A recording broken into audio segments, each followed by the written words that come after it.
Assalamualaikum warahmatullahi wabarakatuh. Waalaikumsalam. Selamat pagi dan salam sejahtera untuk kita semua. Yang terhormat Bapak atau Ibu Guru dan seluruh teman-teman yang sudah hadir dalam acara ini. Sebelumnya saya ingin mengucapkan banyak terima kasih kepada Bapak atau Ibu Guru dan teman-teman yang sudah hadir dalam acara kita kali ini. Perkenalkan, nama saya Mutia Fariska Rahman selaku host dalam acara ini. Dan kemudian ada teman saya Disya Syawoni selaku moderator yang akan memandu kegiatan kita hari ini. Dan tidak lupa, kali ini kita kehadiran seorang yang spesial. Dia adalah content creator, YouTuber, dan seorang blogger. Dia adalah teman saya dari SMK Yadika 13. Beliau adalah Syaukan Syahbani selaku presenter yang akan memberikan materi kepada kita hari ini. Oke, mungkin tanpa berlama-lama, mari kita mulai acara ini. Saya serahkan waktu dan tempat kepada Disya selaku moderator. Disya, persilakan. Ya, Assalamualaikum warahmatullahi wabarakatuh. Waalaikumsalam warahmatullahi wabarakatuh. Selamat pagi dan salam sejahtera untuk kita semua. Terima kasih kepada rekan saya Mutia Fariska Rahman selaku host pada hari ini telah memberikan kesempatan kepada saya untuk melanjutkan rangkaian acara diskusi pada hari ini. Pertama-tama, marilah kita panjatkan puji dan puji syukur kepada Allah SWT karena berkat rahmat dan karunia kita dapat menyelenggarakan diskusi pagi hari ini.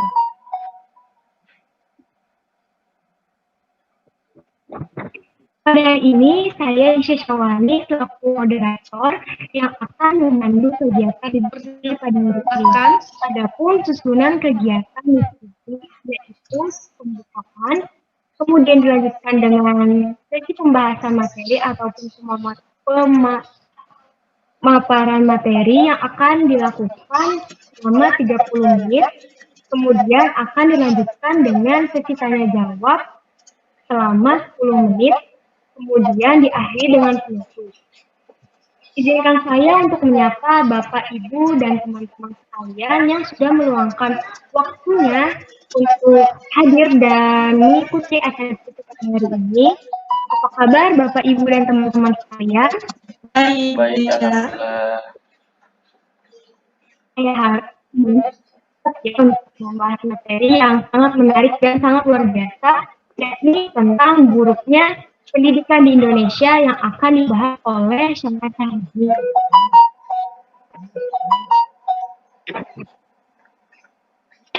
Oke, baik teman-teman.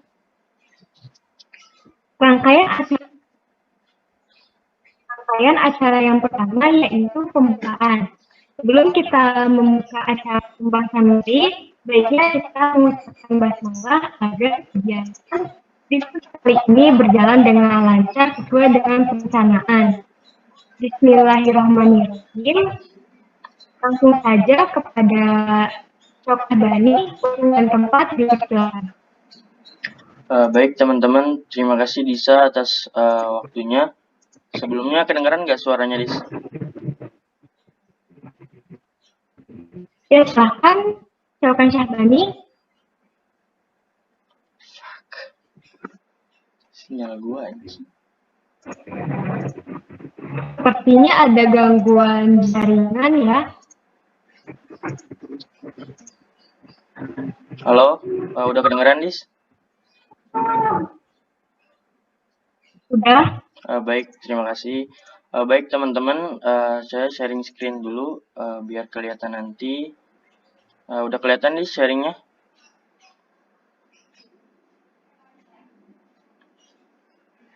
Belum kelihatan sharingnya. Nah, udah. Udah. Oke, baik teman-teman. Assalamualaikum warahmatullahi wabarakatuh. Selamat pagi semuanya. Terima kasih buat teman-teman yang udah ngeluangin waktunya ke sini. Lagi pagi-pagi gini, harusnya lagi enak-enaknya tidur karena ini weekend juga.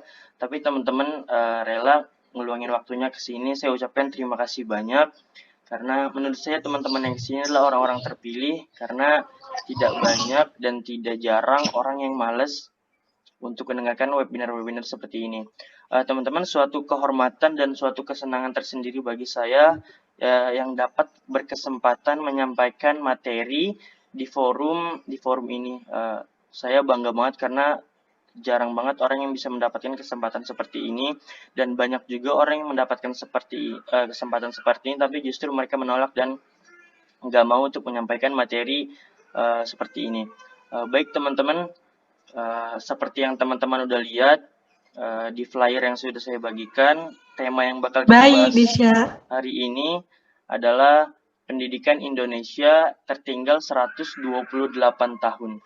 Sebenarnya apa yang menyebabkan ini bisa terjadi? Di webinar ini kita bakal nyari nih teman-teman, sebenarnya akar masalah dari pendidikan di Indonesia tuh apa sih? Apa yang menyebabkan kita tertinggal 128 tahun dibandingkan negara-negara maju lainnya? Kita tuh tertinggal banget sama negara-negara Amerika dan negara-negara Eropa lainnya. Khususnya di bidang fisika, sains, matematika, yang pada umumnya pelajaran itu tuh emang pelajaran yang gak sukai orang Indonesia. Jadi cukup nggak kaget ketika mengetahui pelajaran-pelajaran itu kita tertinggal, karena memang negara kita tuh orang-orangnya malas dengan pelajaran-pelajaran fisika, matematika, dan sains. Tapi kenapa topik ini saya angkat? Karena topik ini tuh harus banget disadari anak muda zaman sekarang. Kita tuh harus sadar akan ketertinggalan pendidikan kita dibandingkan negara-negara lainnya. Kita tuh tertinggal bukan 1 tahun, kita tuh tertinggal bukan 50 tahun, kita tuh tertinggal lebih dari 100 tahun. Coba teman-teman bayangin, kalau bisa dilogikakan, negara-negara lain tuh udah sampai S10, ada S1, S2, S3, cuman karena udah 100 tahun, ini udah S10 dia. Sedangkan kita baru mulai dari TK. Dan sebenarnya kenapa kita bisa sebodoh itu dan seburuk itu? Kenapa kita nggak mulai bersama dengan mereka? Di webinar ini kita bakal nyari tahu nih, sebenarnya apa penyebab dari tertinggalnya kita dibandingkan dengan negara-negara maju lainnya. Oke teman-teman, sebelum masuk lebih dalam terkait materi, kita lebih baik kenalan dulu. Karena orang kalau belum kenalan tuh malu buat negor. Orang kalau belum kenalan tuh ketemu di jalan kayak orang kayak musuhan gitu, diem-dieman. Orang kalau belum kenal tuh nggak berani ngajak ngobrol dan segala macam. Makanya kita kenalan dulu supaya teman-teman siapa tahu ketemu saya di jalan dan papasan bisa negor dan jadi nggak malu lagi buat ngajak ngobrol dan sebagainya. Perkenalkan teman-teman, nama saya Syaukan Syabani. Teman-teman bisa nyari Instagram saya @syaukansyabani seperti nama lengkap saya. Teman-teman boleh banget follow, teman-teman boleh banget DM, teman-teman boleh tanya-tanya segala macam. Di DM juga, di Instagram profil saya juga ada link tentang kegiatan-kegiatan apa aja yang saya udah laksanain terkait. Di Story Highlight juga saya udah taruh beberapa kegiatan yang saya kerjakan, dan di feed juga beberapa hal yang saya kerjakan sudah saya post. Dan teman-teman, di sini ada suatu kutipan yang menarik, jadilah yang terbalik. Suatu waktu saya datang ke pameran bazar buku terbesar di Indonesia, bahkan di dunia salah satunya. Dari sekian ribuan buku, ada banyak banget buku di sana tentang sains, tentang ilmu, novel, drama, dan segala macam. Ketika saya mau membeli buku yang saya mau cari dan saya inginkan, saya menemukan satu buku yang menarik banget. Judulnya tuh Jadilah Yang Terbalik. Ini tuh menarik perhatian saya banget. Ini tuh ngebuat saya nengok banget. Ini tuh kata-kata yang canggih gitu. Karena jadilah yang terbalik. Menurut saya kata-kata ini tuh harus diterapkan di mindset, di pola pikir generasi muda zaman sekarang, bahwa jadi yang terbalik itu nggak salah. Jadi yang terbalik itu bukan tidak benar. Jadi yang terbalik itu justru baik. Kalau disederhanakan, jadilah yang terbalik itu berbeda dengan yang lain kalau misalnya lebih mudah dicerna. Jadi pas saya datang ke salah satu pameran buku terbesar di Indonesia bahkan di dunia, buku ini menarik perhatian saya banget karena seharusnya dan memang semestinya pola pikir terbalik dan jadilah yang terbalik ini ada di mindset anak muda, khususnya anak muda Indonesia. Karena anak muda Indonesia itu takut banget kalau berbeda dari yang lain. Anak muda Indonesia tuh takut banget nggak sama dengan yang lain. Karena generasi Indonesia tuh bukan pembuat, tapi pengikut dan pemakai. Karena kita tuh takut ketika kita membuat sesuatu, kita mengirimkan ide kita dibilang jelek. Kita takut ketika berpendapat, ide kita dibilang nggak jelas. Kita takut ketika mengeluarkan ide kita itu dibilang nggak berguna. Oleh karena itu, jadilah yang terbalik dan berbeda dari yang lain itu harus diterapkan banget, khususnya buat anak-anak muda zaman sekarang.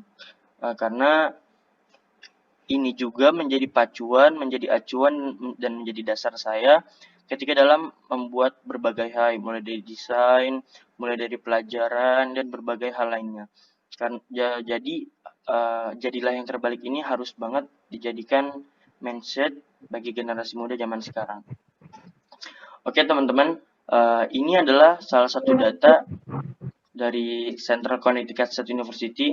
Menurut data Central Connecticut State University pada Maret 2016, minat baca. Menurut data Central Connecticut State University pada Maret 2016, minat baca di Indonesia sangat memprihatinkan, yaitu 0,001%. Yang berarti dari 1.000 orang di Indonesia hanya 1 orang yang mau membaca. Data ini tuh kaget banget pas tahu dengar fakta ini, bahwa dari 1.000 orang di Indonesia hanya 1 orang doang yang mau baca. Coba teman-teman bayangin, di dalam satu kelas ada 1.000 orang dan hanya 1 orang yang mau baca.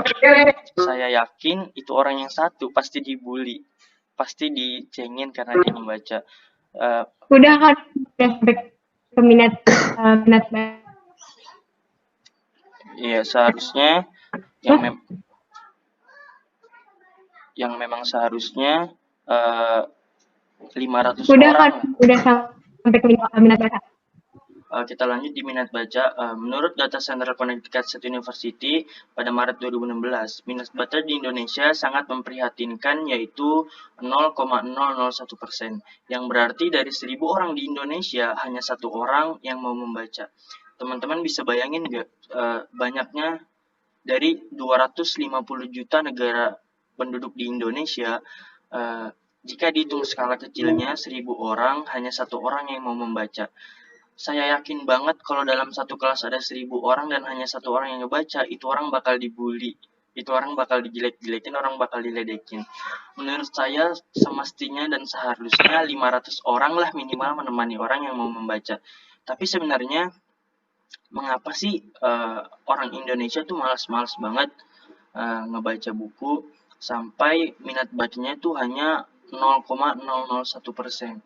Sebegitu buruknya kan negara kita, sebegitu bodohnya kan negara kita, sebegitu malasnya ke orang-orang Indonesia yang nggak mau baca sama sekali, sampai minat bacanya itu hanya 1%. Kita lanjut. Teman-teman, ini suatu quotes yang bagus banget, yang menjelaskan betapa hebatnya sebuah buku, yang menjelaskan bahwa buku itu sangat canggih, buku itu sangat istimewa, buku itu sangat powerful.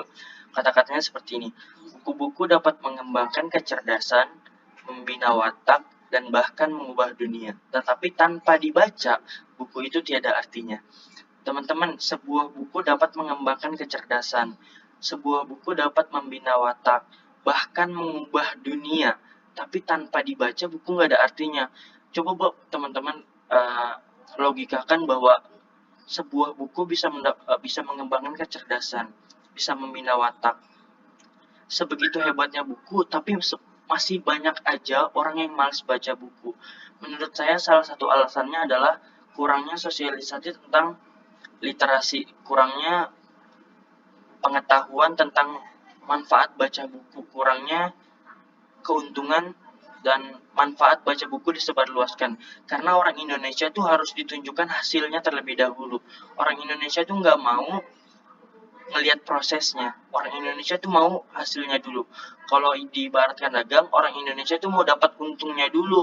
Orang Indonesia tuh nggak peduli. Gue nggak peduli mau proses, gue nggak peduli mau jualannya gimana. Yang penting gue dapat untung banyak dan gue mendapatkan hasil banyak. Itu menurut saya simpulan dari sifat orang Indonesia. Ini data juga yang sangat unik dan sangat lucu. Data rata-rata membaca buku per tahun. Negara Malaysia per tahunnya itu penduduknya membaca 10-20 buku per tahun. Negara Amerika itu 20-30 buku per tahun. Negara Jepang 40 buku. Dan dalam 1 tahun negara Indonesia hanya dapat menghabiskan 1 lembar buku per tahun.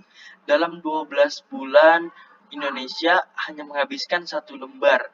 Dalam 3.650 hari, Indonesia hanya menghabiskan 1 lembar. Teman-teman bayangin, dibandingkan negara lain udah menghabiskan puluhan buku, kita hanya 1 lembar. Itu nggak nyampe 1 halaman, mungkin 1 halaman Indonesia hanya membaca buku. Jadi menurut saya wajar jika kita ketertinggalan dari segi teknologi, kita ketinggalan dari segi sains, kita ketinggalan dari fisika tuh jauh banget. Karena teman-teman, buku itu sifatnya pemahaman, buku itu sifatnya penjelasan, buku itu sifatnya pola pikir. Jadi kalau kita tidak memahami sebuah buku, kita hanya melihat sebuah dari luarnya aja, itu kayak sia-sia juga walaupun tidak salah. Waktu itu ada salah satu seminar juga ada yang menanyakan ke saya, kalau misalnya siswa-siswa mencari jawaban di internet atau berlenli, apakah salah? Apakah harus baca buku dulu, harus baru kita menjawab tugas-tugas di sekolah? Saya ngejawab, teman-teman yang menggunakan internet untuk mencari jawaban di Brandly ataupun web lainnya itu nggak salah, itu nggak salah kok. Emang Indonesia tuh maunya yang instan. Indonesia tuh maunya yang langsung, yang gue butuhin ini, gue butuhnya ini, gue kasih lu ini. Nah, Indonesia tuh maunya gitu aja. Apakah itu salah? Nggak salah. Buku itu sifatnya pemahaman, teman-teman. Buku itu sifatnya pola pikir. Jadi kalau teman-teman ngejawab soal berdasarkan dari web aja, teman-teman bakal disuapin kayak sesuap nasi aja. Ini lu gua suapin 1 sendok nasi. Setelah kita ngerasa makan, setelah kita ngerasain udah makan 1 sendok nasi, ya kita ngerasa udah aja. Tapi kalau buku itu sifatnya pemahaman.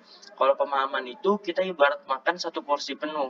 Kita ngerasa kenyangnya kenyang banget. Kita dapat lauk ayam, kita dapat lauk mie, kita dapat sambal dan sebagainya.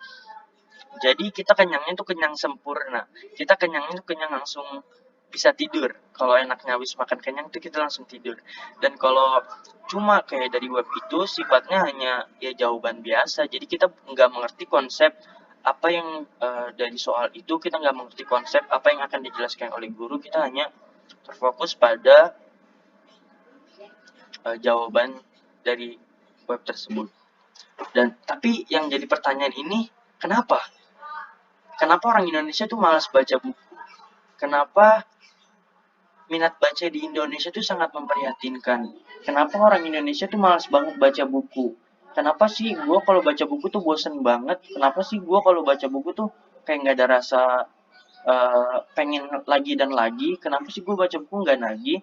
Ini adalah salah satu hal yang harus teman jadikan highlight atau garis bawahi, karena beberapa hal ini menurut saya yang teman-teman sering lakukan dan sering temui di circle pertemanan, di lingkungan kita yang sekarang, di masa-masa teknologi sedang canggih-canggihnya. Teman-teman harus tahu kenapa kita malas banget baca buku, padahal kita diberi segala kemudahan dan segala macam. Yang pertama adalah kita udah menemukan alat perbudakan. Mungkin kata-katanya terlalu kasar buat diterima teman-teman, cuman ini adalah salah satu kata yang cukup mendeskripsikan sebuah gadget. Menurut saya gadget itu sekarang sudah bukan alat, teman-teman. Handphone tuh udah bukan alat. Handphone tuh udah tidak berfungsi. Handphone tuh udah seperti dulu itu alat dijadikan budak oleh kita, tapi zaman sekarang kita yang diperbudak oleh alat. Kita tuh udah terlalu disibukkan dengan gadget. Kita tuh ibaratnya kalau handphone baterainya habis tuh, kalau handphone kuotanya habis tuh kita kehilangan separuh jiwa. Kita nggak tahu mau kemana, kita nggak jelas ada tujuan kemana, terus kita bingung mau ngapain. Aduh, handphone habis lagi. Kita tuh udah sampai pada masa itu, kita nggak bisa hidup tanpa handphone, kita nggak bisa hidup tanpa gadget, kita nggak bisa hidup tanpa kuota. Ini menyedihkan banget karena memang teknologi sudah berubah, tapi jangan sampai kita dibodoh-bodohi oleh teknologi, tapi kitalah yang membodoh-bodohi teknologi. Yang kedua, zaman pelayan. Saya coba menyimpulkan zaman sekarang tuh saya sebut sebagai zaman pelayan. Karena kita hidup tuh di zaman yang sudah serba mudah. Kita mau makan bisa mesen diantarin. Kita mau jalan-jalan ada Gojek yang bisa kita panggil, kita mau ngirim barang kita bisa langsung minta JNE atau segala macamnya. Kita tuh udah enak banget hidup. Dan ini salah satunya yang menjadi kita malas karena kita udah dilayanin, kita udah disuapin, kita udah dikasih makan, kita udah dinina boboin, kita udah dibacain dongeng, dan tugas kita apa sekarang kalau dilakuin semua? Tinggal tidur. Jadi itulah salah satu penyebab kenapa orang Indonesia tuh malas. Itulah sebab kenapa orang Indonesia tuh nggak mau bergerak. Itulah kenapa negara Indonesia itu menjadi negara pemakai, karena kita udah disediakan semuanya. Kita udah disediakan ini, kita disediakan minum, kita udah disediakan makan, udah disediakan buku dongeng. Jadi kita tinggal tidur aja. Dan teman-teman harus sadari bahwa gadget dan zaman yang sudah modern sekarang ini, jangan sampai kita terlena oleh dua hal ini. Karena gadget dan zaman sekarang tuh memang udah menidurkan kita banget. Teman-teman harus sadar bahwa dua hal ini kita harus jauhkan dari bukan dijauhkan, tapi jangan sampai diperbudak oleh dua hal ini. Yang ketiga adalah makanan beracun. Ini saya deskripsikan untuk game dan sosial media, karena game dan sosial media udah menjadi makanan pokok kita sehari-hari. Bangun tidur nyarinya handphone, bukanya WA, ngelihat doi atau pacar ngechat atau enggak. Kita ngelihat ada yang ngechat enggak sih, kita ngelihat teman dekat gue ngechat nggak nih. Hal yang pertama dilakuin bangun tidur nyari handphone, buka WA, buka Instagram, buka YouTube. Kalau buat teman-teman yang laki-laki, game. Bangun tidur ngegame, makan dikit, lupa makan, lupa waktu, begadang sambil main game, dan segala macam. Ini juga menjadi sindrom seperti judul di atas. Ini tuh menjadi sindrom orang Indonesia banget, udah menjadi penyakit orang Indonesia banget, udah menjadi virus orang Indonesia banget, sudah menjadi kebiasaan orang Indonesia banget, yang harusnya nggak jadi kebiasaan orang Indonesia, yang harusnya nggak nggak terjadilah di Indonesia. Teman-teman, kalau zaman dulu tuh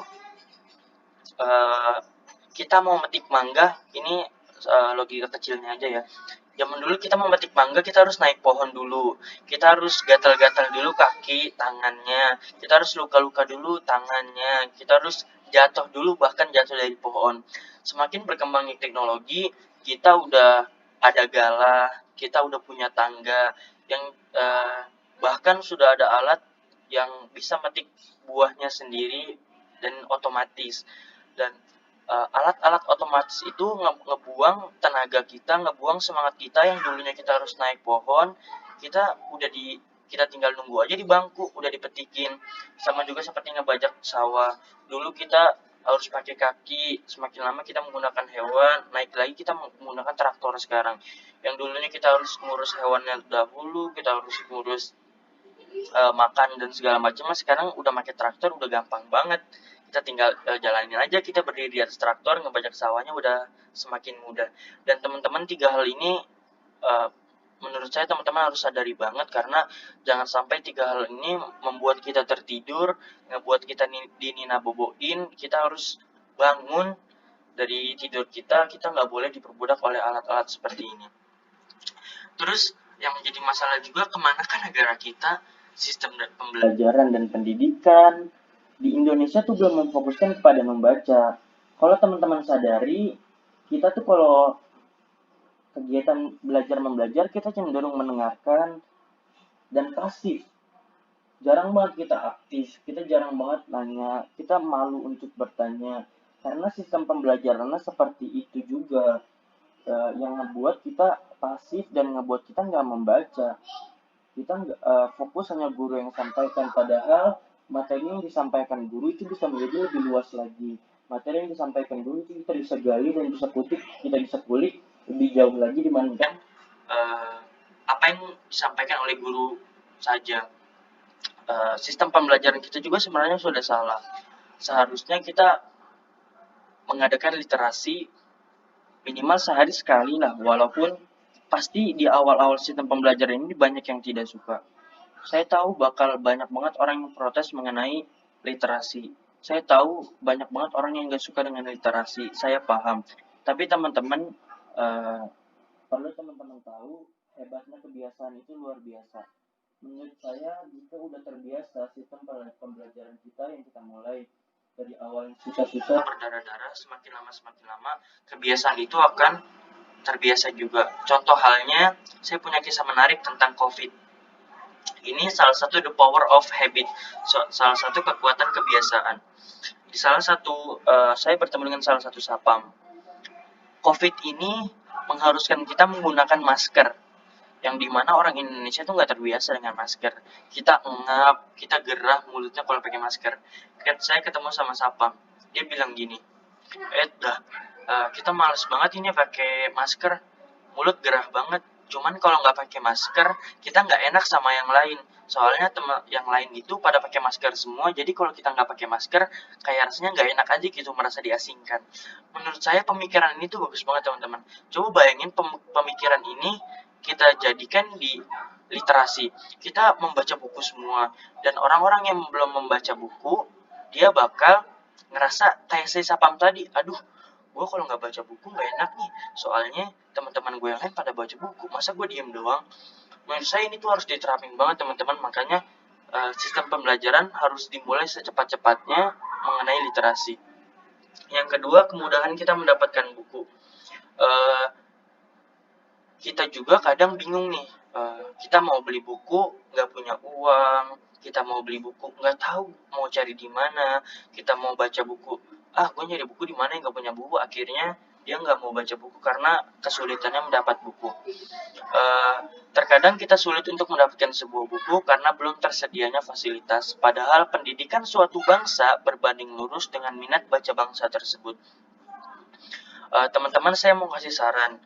Teman-teman, jika yang di sekolahnya udah ada perpustakaan, coba pinjam di perpustakaan. Cari topik-topik yang menarik buat teman-teman dulu. Nggak usah cari buku-buku yang dibeli, cari yang gratis dulu.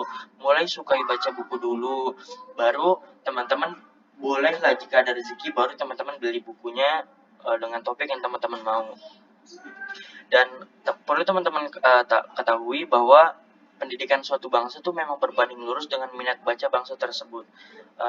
Minat baca itu sama dengan pola pikir teman-teman. Jadi wajar jika kita bilang pendidikan suatu bangsa itu berbanding lurus dengan minat baca. Karena jika semakin banyak membaca, pola pikir suatu bangsa akan semakin bagus dan semakin baik terkait pemahaman segala sesuatu. Ada satu data juga yang pernah saya ketahui dan satu fakta juga, teman-teman kalau menjadi S1 atau menjadi sarjana itu harus membaca 80 buku untuk memahami salah satu jurusan, karena salah satu jurusan itu bakal mengupas habis tentang buku di satu materi sebanyak 80 buku. Jadi teman-teman kalau misalnya mau jadi sarjana, bisa dibilang cara simpelnya, jalan pintasnya, untuk sama dengan pemahaman sarjana, baca 80 buku. Insya Allah pemahaman dan penjelasannya hampir setara, walaupun pasti tidak sama dengan yang sarjana, karena sarjana diajarkan langsung oleh dosen-dosen yang sudah mempunyai pengalaman yang banyak, sudah mempunyai experience pahit dan hidupnya pelajaran tersebut. Jadi buat teman-teman, coba cari perpustakaan terdekat dulu di sekolah, atau bisa tanya atau minta ke teman yang punya buku, minjem aja dulu bukunya. Kita belajar menyukai buku dulu, baru menyukai hal yang lain. Teman-teman, orang yang gak baca buku itu gak punya arah dan gak punya tujuan untuk diraih. Kurangnya pemahaman tentang hal yang seharusnya dipahami. Kita bingung, kita gak tahu mau ngapain, kita gak jelas mau kemana. Ibarat kata kita tuh naik ojek, tapi kita nggak tahu arahnya mau kemana. Kita naik ojek tuh ya muter-muter aja sampai bensinnya habis. Kita naik ojek tuh ya udah, yang penting gue jalan, bensin gue nggak habis, walaupun gue nggak punya tujuan, gue bodo amat. Itu adalah salah satu pemikiran orang-orang yang kurangnya pemahaman tentang hal. Teman-teman, mungkin kurangnya minat baca juga menjadi salah satu penyebab kenapa orang Indonesia itu banyak banget yang percaya hoax, banyak banget yang suka-suka dengan hal-hal kontroversi, banyak banget yang suka dengan hal-hal berbau perdebatan, permusuhan, dan segala macam. Karena kurangnya literasi, kita tuh males banget nyari tahu tentang kebenaran berita. Kita tuh males banget nyari tahu tentang sebenarnya apa sih fakta dari berita ini. Kita hanya melihat dari luarnya aja. Kita misalnya si A berantem dengan si B. Kita langsung orang Indonesia nih, dia berantem nih, langsung heboh dan segala macam. Padahal belum tentu si A dan B itu berantem. Bisa jadi itu hanya sesuatu hal yang dibuat oleh segelintir orang untuk membuat topik ini rame. Jadi kurangnya literasi juga bisa menyebabkan kita percaya dengan hal-hal seperti itu. Makanya teman-teman, jika ada berita, jangan langsung dipercaya, jangan langsung berpendapat tentang berita itu, tapi coba kita cari tahu dulu apa sih sebenarnya yang terjadi. Kita nyari tahu dari sumber-sumber yang terpercaya dan sebagainya. Dan teman-teman juga harus tahu bahwa kita tuh ada di peringkat 60 dari 61 negara mengenai minat baca. Kita tuh hanya ada di atas salah satu negara di Afrika, yaitu Botswana. Botswana itu bisa dibilang negara yang pendidikannya cukup tertinggal jauh. Karena negara-negara Afrika memang pendidikannya cukup tertinggal dan kita hanya cuma ada di atasnya. Bayangin teman-teman, 61 negara kita berada di peringkat 60, itu tuh udah bawah banget, itu udah buruk banget, dan itu posisi yang sangat kurang sih. Harusnya kita bisa mendapatkan lebih dari itu. Dan yang jadi pertanyaan sekarang, sebenarnya apa yang harus kita lakukan nih? Kita udah mengetahui fakta bahwa seburuk ini negara kita. Kita udah mengetahui bahwa setertinggal ini negara kita. Dan sekarang, apa yang harus kita lakukan sebagai generasi muda? Apa yang harusnya kita lakukan? Pertama, mulai dari diri sendiri beberapa hal ini. Pertama, ubah mindset kita dulu. Kita tuh harus ubah mindset nih teman-teman. Kalau teman-teman punya mindset bahwa membaca buku itu hal yang membosankan, kalau teman-teman punya mindset membaca buku itu hal yang sangat boring, kalau teman-teman membaca buku itu hal yang adalah hal yang sangat gak jelas dan membuang-buang waktu, kita ubah mindset itu terlebih dahulu. Karena teman-teman, membaca buku itu hal yang sangat menyenangkan. Membaca buku itu kita berimajinasi tanpa ada batasnya. Kita berimajinasi tanpa ruang, tanpa waktu. Kita berimajinasi sesuka hati kita. Kita bisa masuk ke dunia penulis untuk sesaat, dan kita bisa ngelupain realita. Kalau kita misalnya saking asiknya baca buku. Waktu itu saya pernah ngalamin juga ketika membaca buku. Saking asiknya masuk cerita, saya lupa ada di mana. Waktu itu saya di belakang rumah dan membaca sebuah buku yang bercerita tentang di negara Amerika, New York. Dan ketika membaca, saya lupa. Kayak udah masuk ke dalam dunia penulis, saya udah keenakan di dalam dunia penulis, dan itu cukup menarik banget sih. Karena pengalaman seperti itu cukup asik menurut saya. Makanya mulai dari situ saya mulai menyukai baca buku, mulai mencari buku-buku yang lainnya. Jadi pertama itu kita ubah mindset dulu ya teman-teman, bahwa membaca buku itu sangat asik kok. Membaca buku itu seru kok. Membaca buku itu nggak boring kok. Mungkin perlu terbiasa aja dari teman-teman untuk mulai baca buku. Yang kedua, mulai coba membaca. Nah, ini adalah hal yang sulitnya juga. Kita harus mulai coba membaca. Jangan cuma opini aja, jangan cuma materi aja, jangan cuma omongan aja. Coba aja dulu membaca. Coba baca hal-hal yang topik yang teman-teman sukai. Teman-teman boleh baca tentang percintaan, teman-teman boleh membaca tentang drama, tapi usahakan lama-kelamaan teman-teman membaca sesuatu yang bersifat pengetahuan, ilmu, dasar-dasar bersikap, watak, kecerdasan, dan segala macam. Jadi teman-teman tahu juga tentang opini-opini tentang seseorang.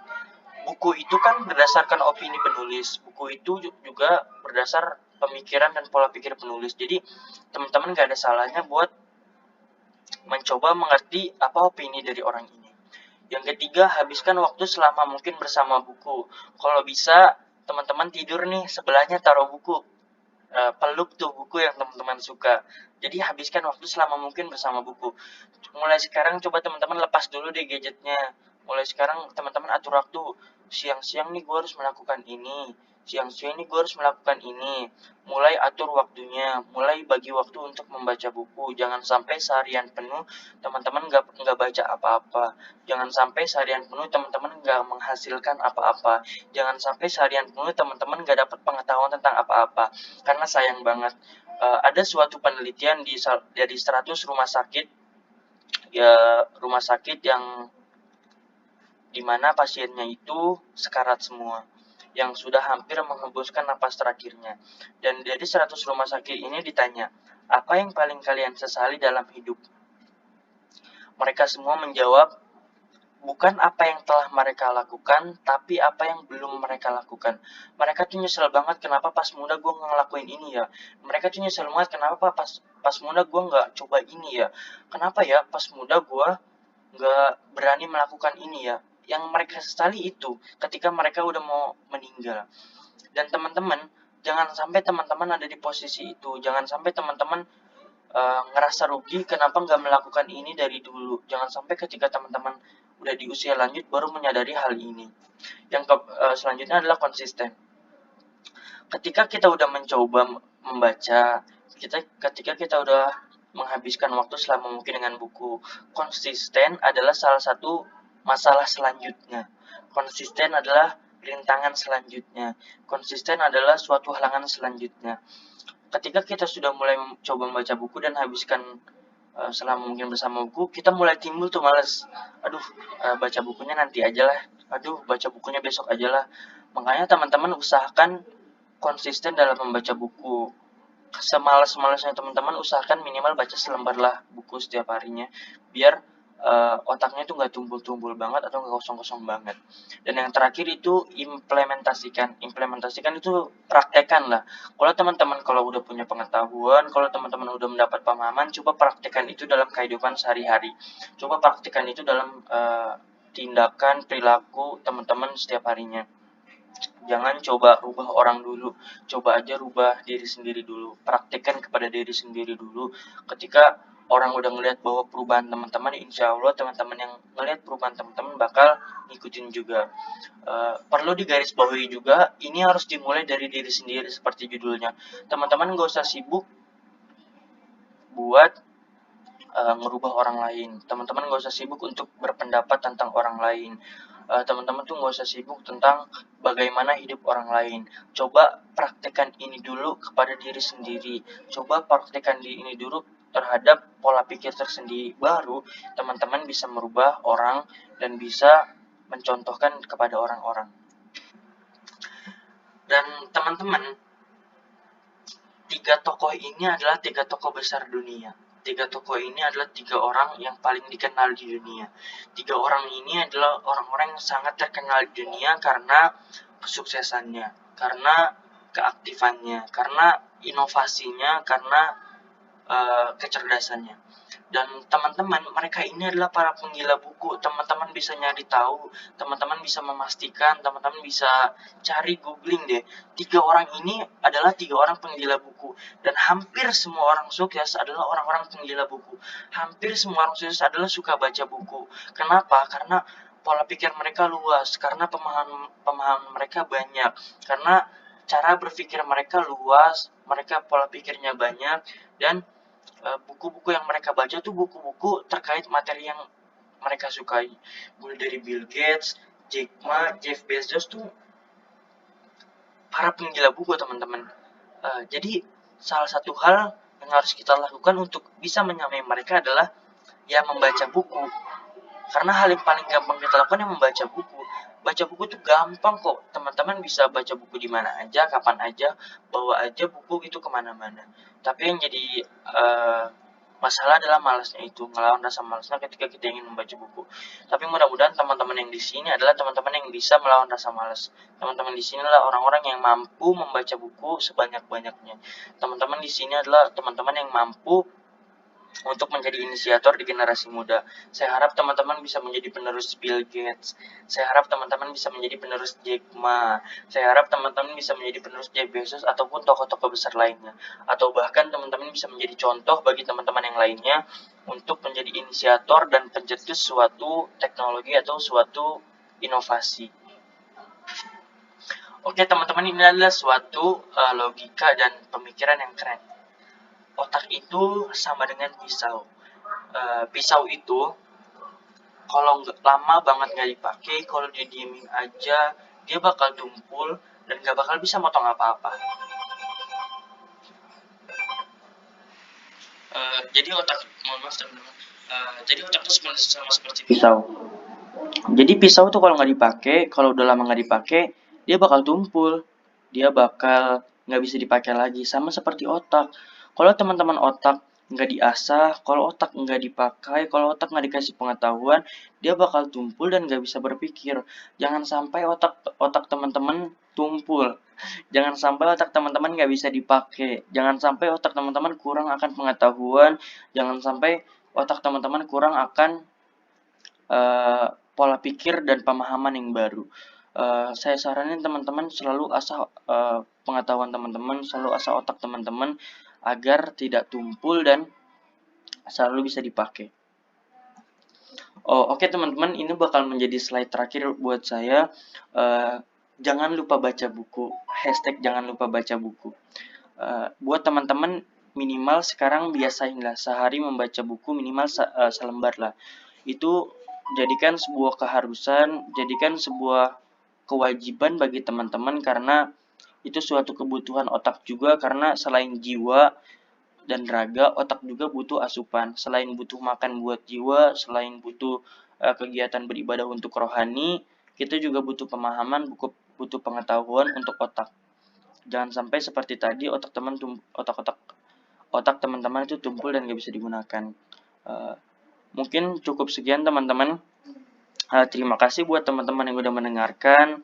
Teman-teman bisa nyari materi ini juga saya sudah sertakan di blogspot saya di syaukansyahbani.blogspot.com. Teman-teman juga bisa nyari saya di @syaukansyahbani.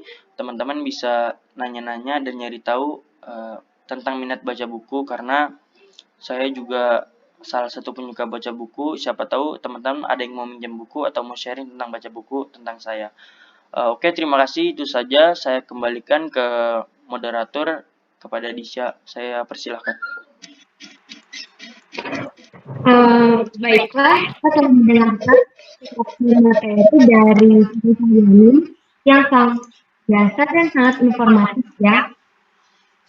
Walaupun tadi sempat ada gangguan jaringan, tetapi kita tetap bersemangat untuk mendengarkan materi-materi juga bahasan tentang kenapa sih pendidikan di Indonesia itu masih menjadi salah satu ketertinggalan Indonesia dengan negara lain.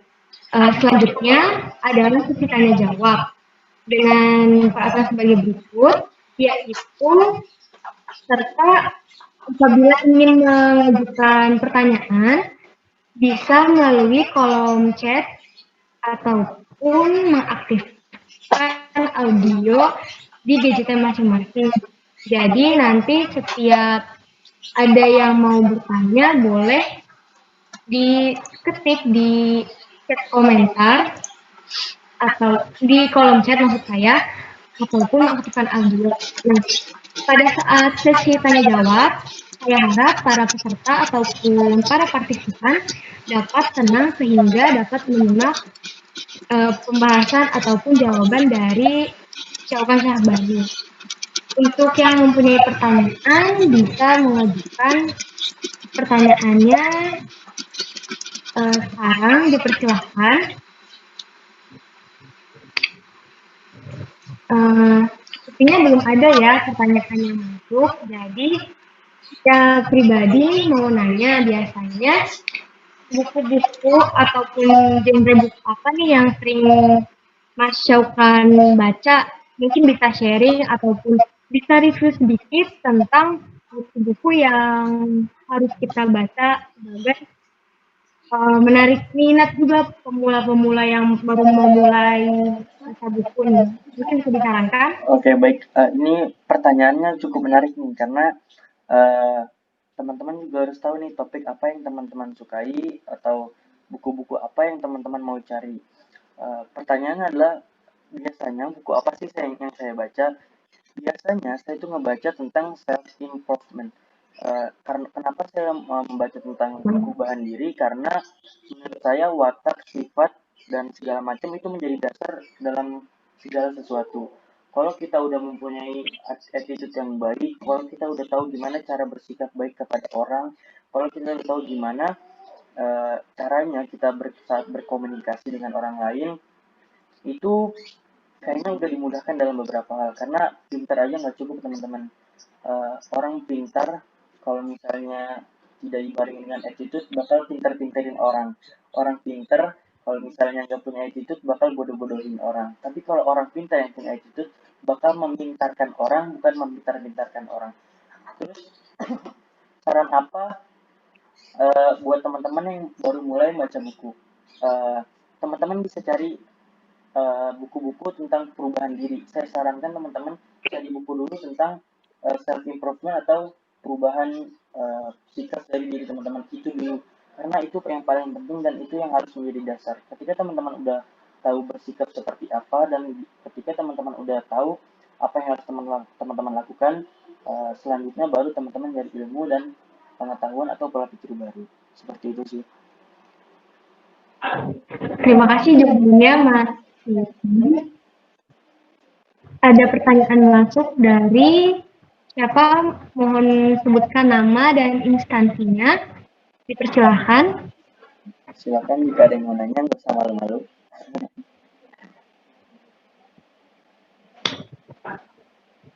Dendi, habisnya ada Dendi, Eko, atau Rahma, Widya, Ega, silakan nanya, nggak apa-apa.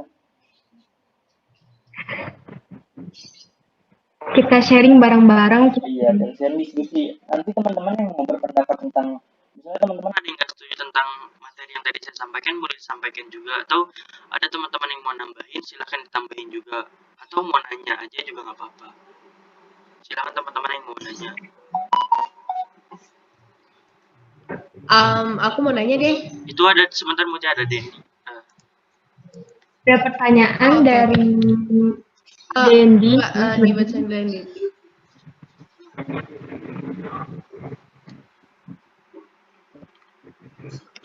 Pertanyaan dari Dendi Chandra, yaitu lebih baik buku digital ataupun non digital. Ini adalah pertanyaan atau suatu pernyataan yang unik. Waktu pertama kali saya baca beberapa buku, saya sempat kepikiran, apakah e-book, electronic book itu lebih baik dibandingkan buku non digital?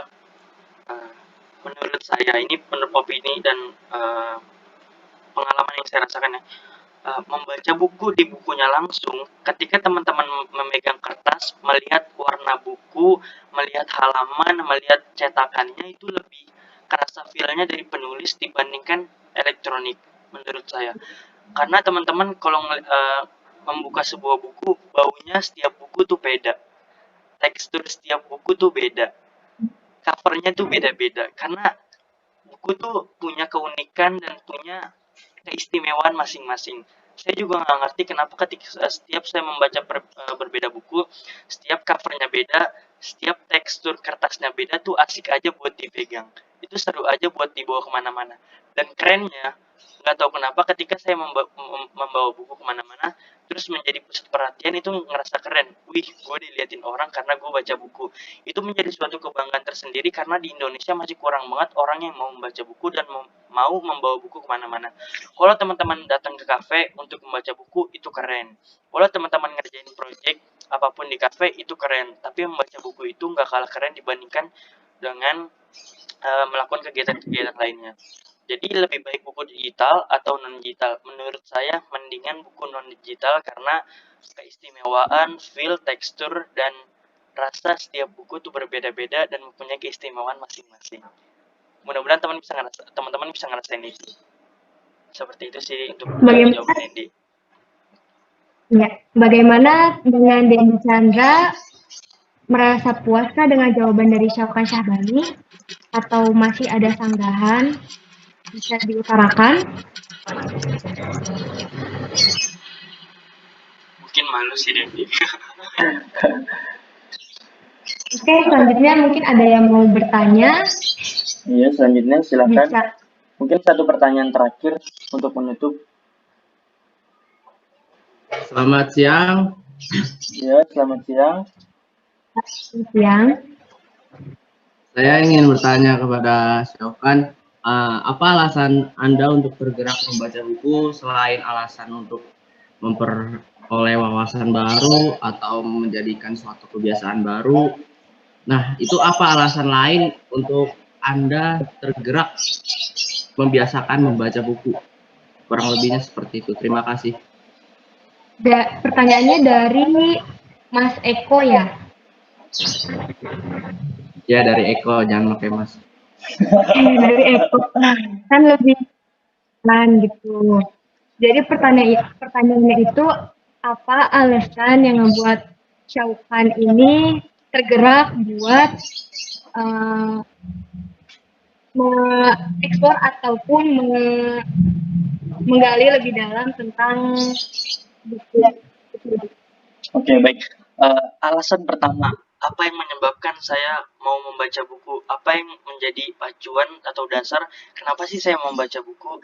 Kenapa sih saya mau menghabiskan buku? Saya bakal sharing konten lagi. Saya mau ngeliatin data yang sempat saya liatin tadi. Kenapa saya membaca buku? Pertama kali, yang menyebabkan saya tersadar atau yang menyebabkan saya terpukul adalah data ini. Minat baca di Indonesia 0,001%. Ketika tahu data ini, saya ngerasa bahwa negara gue tuh bodoh banget sih. Negara gue tuh kurang banget sih. Negara gue tuh masih jauh lah. Masa gue masih tetap mau ngebodoh-bodohin negara gue dengan cara gue tetap nggak baca buku. Alasan pertama adalah karena saya ngerasa bodoh di negara saya. Saya mau mencoba merubah negara sendiri dimulai dari diri sendiri, karena saya mau menjadi contoh buat teman-teman yang lain bahwa membaca buku itu adalah bukan suatu hal yang membosankan, dan membaca buku itu bukan suatu hal yang menyedihkan. Alasan kedua adalah setelah mengetahui fakta ini, negara Malaysia 10-20 buku per tahun, Amerika 20-30 buku per tahun, Jepang 40 buku per tahun, dan Indonesia 1 lembar per tahun. Ini lucu banget sih. Pertama kali saya tahu ini, saya ketawa jujur. Kayak geli sendiri karena negara kita tuh malas banget. Saya juga merasakan bahwa saya malas banget membaca buku. Ketika mengetahui fakta ini, saya merasa terpukul bahwa kayak ada yang bilang ini kan, lu jangan malas-malas dong, ini lihat negara lain udah kayak gini. Masa kita cuma selembar doang? Boro-boro deh selembar, bisa jadi kita nggak baca buku sama sekali dalam 1 tahun. Itu orang Indonesia. Jadi alasan saya kenapa mau membaca buku itu adalah yang merubah kebiasaan baru di Indonesia, mengubah pola pikir di Indonesia. Nggak ada alasan lain, karena tujuan kita adalah pemahaman dan pola pikir di Indonesia. Kita tertinggalan di segi pendidikan dan segi pola pikir. Alasan utama yaitu, tujuan utama yaitu, dan memang harus itu, karena kita kurang banget mengenai literasi, kita kurang banget mengenai pemahaman, kita bodoh banget tentang pemahaman. Dan teman-teman harus tahu, ini hebatnya baca buku juga. Teman-teman kalau baca buku, di otak teman-teman ketika berbicara banyak referensi kata. Ketika teman-teman presentasi, banyak banget hal yang mau diomongin, karena teman-teman udah baca buku, udah banyak kosakata yang teman-teman ketahui, udah banyak hal-hal yang teman-teman pelajari dan teman-teman baca. Jadi teman-teman gak akan kehabisan kata-kata untuk presentasi dan segala macam. Kalau teman-teman sadari, pasti teman-teman di kelas ketika ada yang presentasi di depan, pas presentasi dia bingung mau ngomong apa, dia diem, dia ngomong gini, ngomong apa ya. Saya bisa pastikan, saya bisa jamin teman-teman yang suka baca buku, yang sudah membaca 2, 3, atau 5 buku, nggak akan terjadi hal seperti itu, karena teman-teman udah banyak kosakata, teman-teman udah tahu apa yang teman-teman mau omongin, di kepala teman-teman tuh sudah tersimpan kata-kata yang menarik berdasarkan opini-opini setiap buku yang telah teman-teman baca. Mungkin seperti itu ya sih. Bagaimana Eko sudah puas dengan jawaban dari Syafwan? Ya, terima kasih atas penjelasannya. rangkaian acara diskusi telah selesai. Saya akan membacakan kesimpulan dari diskusi pada hari ini, yaitu yang pertama, apabila kita ingin meningkatkan minat baca, kita bisa yang pertama itu melakukan dari diri sendiri, ubah mindset kita, lalu kita mulai coba membaca, kita coba membaca buku-buku yang awalnya kita suka, terus kemudian kita habiskan waktu dengan buku. Jadi kalau misalkan lagi gabut, lagi bosan, lagi boring banget, kita boleh Cukup sampai di sini aja pertemuan virtual kita kali ini. Semoga materi yang sudah diberikan bermanfaat bagi teman-teman semua yang sudah hadir pada kesempatan kali ini. Dan saya juga ingin mengucapkan banyak-banyak sekali terima kasih kepada teman-teman yang sudah hadir dalam virtual meeting kita kali ini. Saya Mutia Faridka Rahman selaku host pamit undur diri. Mohon maaf jika ada kesalahan kata yang disengaja maupun tidak. Saya harap kita bisa bertemu lagi di next virtual meeting selanjutnya. See you. Wassalamualaikum warahmatullahi wabarakatuh. Waalaikumsalam warahmatullahi wabarakatuh. Teman-teman, terima kasih semuanya. Bagi teman-teman yang sudah mau keluar dari room, silakan. Bagi teman-teman yang masih di sini, kita bakal sharing-sharing lanjutan. Silakan keluar teman-teman jika mau keluar. Terima kasih atas waktunya, terima kasih atas kesempatannya. Kalian terbaik.